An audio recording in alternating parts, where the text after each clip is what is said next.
প্রকাশ্যে তোমার বিচার করবে। তোমার পিতা মারা যাওয়ার সময় কেউ ইন্নালিল্লাহ পড়ে নাই। শুনে রাখো, তোমার পতনে হওয়ার সময় কোনদিন বাংলাদেশের হিংস্র প্রাণী পর্যন্ত কাঁদবে না। তুমি আমার নবীকে আঘাত দিয়েছ, তুমি আমার নবীর মর্যাদা রক্ষা করো, তা না হলে তুমি বলো আমি নাস্তিক। তোমার সামনে দুটি পথ। তোমার যে সমস্ত সন্তান শাহবাগে তুমি জন্ম দিয়েছ, তারা বলছে এক নেত্রীকে গভর্নমেন্ট, তুমি কি নাস্তিকের সাথে থাকবে না রাজাকারের সাথে থাকবে? স্পষ্ট বলতে চাই, আমার রসুলের কথা বলার দ্বারা যদি রাজাকার হতে হয়, 1 কোটি বার আমরা রাজাকার হতে রাজি।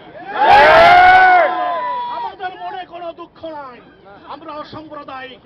এজন্যই রবীন্দ্রনাথ ঠাকুরের আমার সোনার বাংলা, যেটা আমার জাতীয় সঙ্গীত, এই সোনার বাংলা 1905 সালে লেখা হয়েছিল বঙ্গভঙ্গ বিরোধী আন্দোলন হিসাবে, বাংলাদেশের স্বাধীনতার বিরুদ্ধে। আমরা এটাকে জাতীয় সঙ্গীত বানাইছি কেন?